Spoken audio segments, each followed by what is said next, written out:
நீலகிரி லங்கூர் தென்னிந்தியாவின் நீலகிரி மலைகளுக்கு சொந்தமானது. அங்கு இது கர்நாடகா, கேரளா மற்றும் தமிழ்நாடு மாநிலங்களில் 980-6560 அடி உயரத்தில் காணப்படுகிறது. இது பளபளப்பான கருப்பு நிற ரோமங்களையும் தலையில் ஆரஞ்சு தங்க பழுப்பு நிற முடி போன்ற மேனியையும் கொண்டுள்ளது. பெண்களின் தொடையின் உட்புறத்தில் வெள்ளை நிற ரோமத்திட்டு இருக்கும்.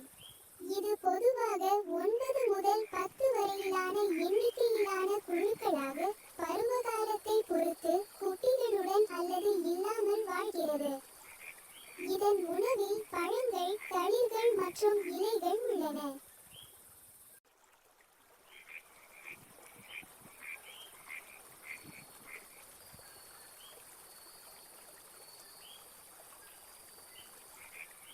சின்னவால் கொண்ட குரங்குகள் கருப்பு நிற ரோமங்களால் மூடப்பட்டிருக்கும். மேலும் இரு பால்களின் முகத்தையும் சுற்றி ஒரு குறிப்பிடத்தக்க சாம்பல் அல்லது வெள்ளி நிற மேனியை கொண்டிருக்கும். பெரியவர்களின் முகம் முடியற்றதாகவும் கருப்பு நிறமாகவும் இருக்கும். ஆனால் ஒரு வயதுக்குட்பட்ட குழந்தைகளில் இளஞ்சிவப்பு நிறத்தில் இருக்கும். குழந்தைகள் மேனி இல்லாமல் பிறக்கின்றன. இது பிறந்து சுமார் 2 மாதங்களுக்கு பிறகு வளரத் தொடங்குகிறது. 4 அவற்றின் மேனிக்காக அல்ல, ஆனால் அவற்றின் வாலுக்காக அவை பெயரிடப்பட்டுள்ளன. இது நீண்ட, மெல்லிய மற்றும் நிர்வாணமாக நுனியில் சிங்கம் போன்ற கருப்பு வால் கட்டியுடன் இருக்கும். அவற்றின் வால் அளவு சுமார் 25 செ.மீ. 9-8 அங்குலம் நீளம் கொண்டது. அவற்றின் கண்கள் ஹேசல்நட் நிறத்தில் உள்ளன. அவை கருப்பு கண் இமைகளை முன்னிலைப்படுத்துகின்றன. அது ஜூம் பண்ணிடு மயில்.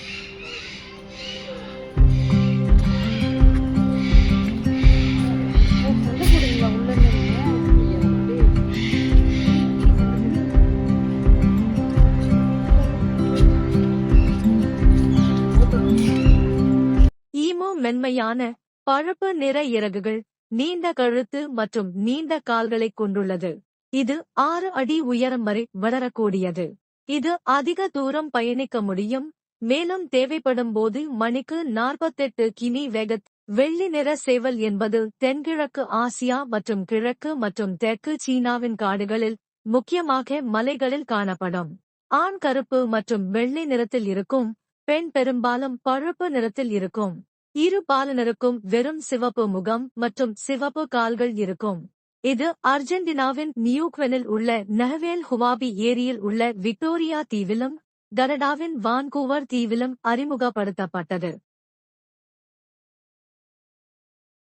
அணில் குரங்குகள் மத்திய மற்றும் தென் அமெரிக்காவின் வெப்பமண்டல காடுகளில் விதான அடுக்கில் வாழ்கின்றன. பெரும்பாலான இனங்கள் அமேசானில் பாராபாட்ரிக் அல்லது அலோபாட்ரிக் வரம்புகளைக் கொண்டுள்ளன. அதே நேரத்தில் ஓர்ஸ்டிடி கோஸ்டாரிக்கா மற்றும் பனாமாவில் தனித்தனியாக காணப்படுகிறது. பொதுவான அணில் குரங்கு பொதுவாக செல்லப்பிராணி வர்த்தகத்திற்காகவும் மருத்துவ ஆராய்ச்சிக்காகவும் பிடிக்கப்படுகிறது. மத்திய அமெரிக்க அணில் குரங்கு மற்றும் கருப்பு அணில் குரங்கு ஆகியவை பாதிக்கப்படக்கூடியவையாக பட்டியலிடப்பட்டுள்ளன. இந்திய காட்டெருமை அல்லது காளைகள் உலகின் மிகப்பெரிய காட்டு கால்நடைகள்.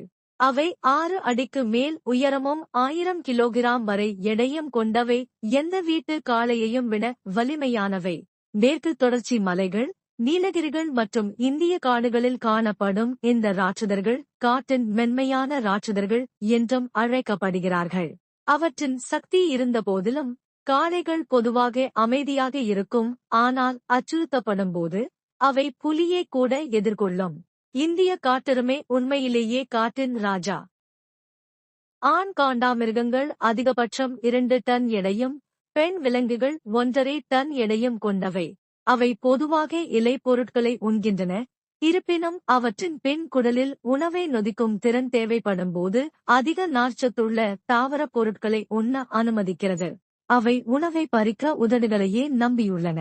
காண்டாமிருகங்கள் அவற்றின் கொம்புகளுக்காக வேட்டைக்காரர்களால் கொல்லப்படுகின்றன. அவை அதிக விலைக்கு கருப்பு சந்தையில் வாங்கப்பட்டு விற்கப்படுகின்றன. இதனால் பெரும்பாலான உயிருள்ள காண்டாமிருக இனங்கள் அழிந்து வரும் நிலையில் உள்ளன. காண்டாமிருக கொம்புக்கான சமகால சந்தை சீனா மற்றும் வியட்நாம் ஆகியவற்றால் பெருமளவில் இயக்கப்படுகிறது. அங்கு பணக்கார நுகர்வோர் பாரம்பரிய சீன மருத்துவத்தில் பயன்படுத்துவதற்காகவும் பிற பயன்பாடுகளுக்காகவும் இதை வாங்குகிறார்கள். காண்டாமிருக கொம்புகள், முடி மற்றும் விரல் நகங்களைப் போன்ற அதே பொருளான கெரட்டினால் ஆனவை.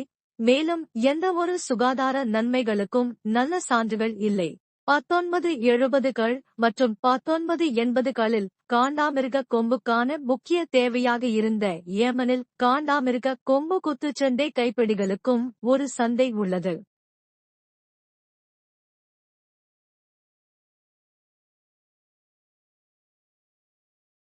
புள்ளி மான் இந்தியா, இலங்கை, நேபாளம், வங்கதேசம், பூட்டான் ஆகிய நாடுகளின் காட்டுப்பகுதிகளில் வாழும் ஒரு வகை மானினம். இவை மணிக்கு சுமார் 60 கிலோமீட்டர் வேகத்தில் ஓடக்கூடியன. இந்த மானினத்தில் ஆண் மான்களுக்கு மட்டுமே கொம்புகள் இருக்கும். இந்த கொம்புகளே ஆண்டுக்கு ஒரு முறை உதிர்க்கும்.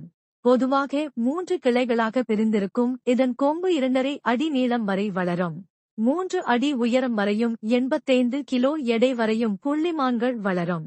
இது 8 முதல் 14 ஆண்டுகள் வரை வாழும். ஆசியா மற்றும் ஆபிரிக்காவை தாயகமாக கொண்ட பெரிய பூனை இனம்.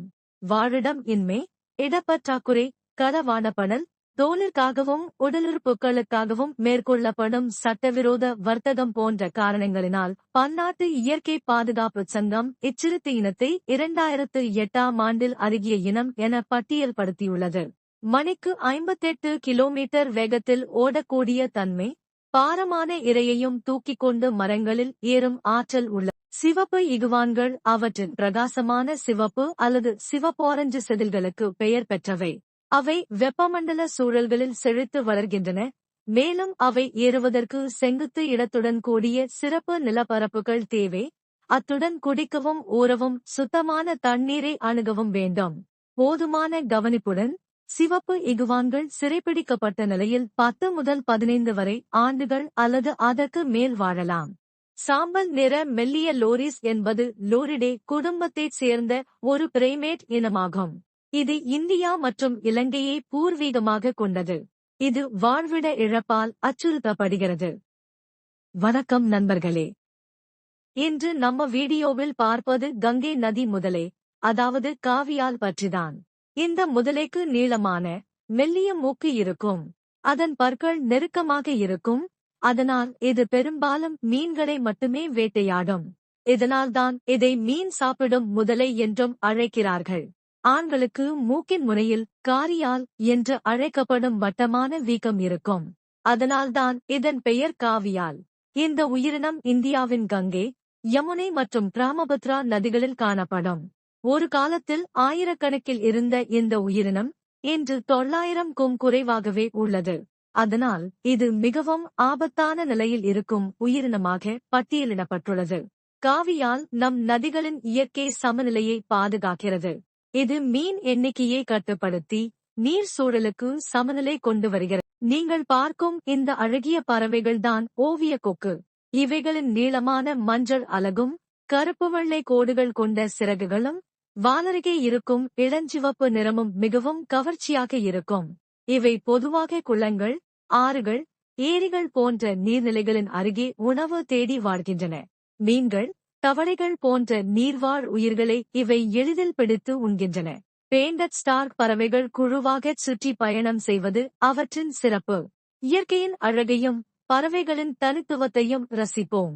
மேலும் இப்படிப்பட்ட விலங்கு மற்றும் பறவை வீடியோக்களை பார்க்க எங்கள் சேனலை சப்ஸ்கிரைப் செய்ய மறக்காதீர்கள். நீர் யானை என்ற பெயர் வந்ததற்கு காரணம் என்ன தெரியுமா? இது பெரும்பாலும் ஆறுகள், ஏரிகள் போன்ற தண்ணீரிலேயே வாழ்கிறது. உடலும் யானையைப் போல பருமனாக இருப்பதால் இதற்கு இந்த அழகான பெயர் வந்தது. நீர் யானை உலகின் 3வது பெரிய நிலவிலங்கு. ஒரு ஆண் நீர் யானை சுமார் 1500 கிலோ வரை எடை கொண்டிருக்கும். இவை தாவர உணவாளிகள். இரவு நேரங்களில் கரைக்கு வந்து பசுமையான புல்லை மேய்கின்றன. பகலில் பெரும்பாலும் தண்ணீருக்குள் ஓய்வெடுக்கின்றன. ஆனால் மிகவும் ஆச்சரியம் என்னவென்றால், நீர் யானை அமைதியாக தோன்றினாலும் அது மிகவும் ஆபத்தானது. தனது பகுதியை பாதுகாக்க கடுமையாக தாக்கும். அதனால் இந்த நீர் யானை பாதுகாப்பான தொலைவில் இருந்து ரசிப்பதே சிறந்தது. ரியா உலகின் மிகப்பெரிய பறக்க முடியாத பறவைகளில் ஒன்று. ஓஸ்ட்ரிச் பறவைக்கு சின்ன தம்பி மாதிரிதான் ரியா. ஆனா இது தென் அமெரிக்கா, பிரேசில், அர்ஜென்டினா, உருகுவே போன்ற நாடுகளில் வாழ்கிறது. ரியா பறவையின் உயரம் சுமார் 5 அடி, எடை 25 முதல் 40 கிலோ வரைக்கும் இருக்கும். பறக்க முடியாததால் நீண்ட கால்களையும் வலுவான சிறகுகளையும் பயன்படுத்தி வேகமாக ஓடும். மணிக்கு 60 கிலோமீட்டர் வரை ஓட முடியும். ரியா பறவைகள் தாவரங்கள், விதைகள், பூச்சிகள், சின்ன பாம்பு, தவளை மாதிரியான விலங்குகளையும் சாப்பிடும். இது ஓஸ்ட்ரிச், எமு மாதிரி தோற்றமா இருந்தாலும் ரியா பறவை தனித்துவமானது. தென் அமெரிக்காவின் புல்வெளிகளின் அரசன் மாதிரி வாழ்கிறது.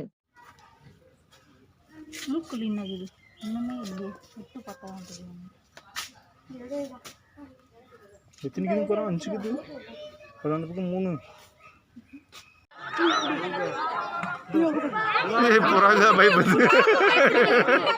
ஜனகா இருக்கு பாரு. அப்படியே பின்னாடி போகுது வரா இந்த நீந்தது பாரு பின்னாடி சைடு. எப்படி போகுது? அது பிளாக் கோஸ்ட். ரிவர்ஸ் வந்து போதா? அழகா நீந்து முன்னாடி போகுது பின்னாடி போகுது. சரோ ஜாஸ்மின் வா. சீக்கிரம் வா. சரோ ஜாஸ்மின் வா. சீக்கிரம் வா. ரொம்ப ஷார்ப் பாரு.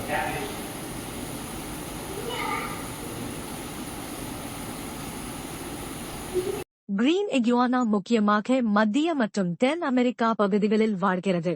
இதன் உடல் நிறம் பச்சையாக இருக்கும். ஒரு கிரீன் இகுவானா உடல் நீளம் சுமார் 1.5 முதல் 2 மீட்டர் வரை வளரும். கிரீன் இகுவானா ஒரு சைவ உணவாளி. இலைகள், பூக்கள், பழங்கள்தான் முக்கிய உணவு. சில நேரங்களில் சிறிய பூச்சிகளையும் சாப்பிடும்.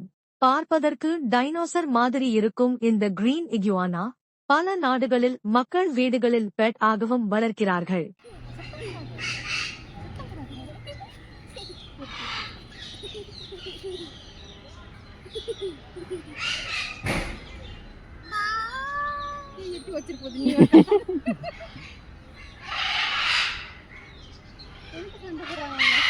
கோயம்புத்தூரில் இருந்து நீலகிரி வரை ரயில் பாதைகளில் யானைகள் அடிக்கடி விபத்தில் சிக்கியிருப்பது உங்களுக்கு தெரியும்.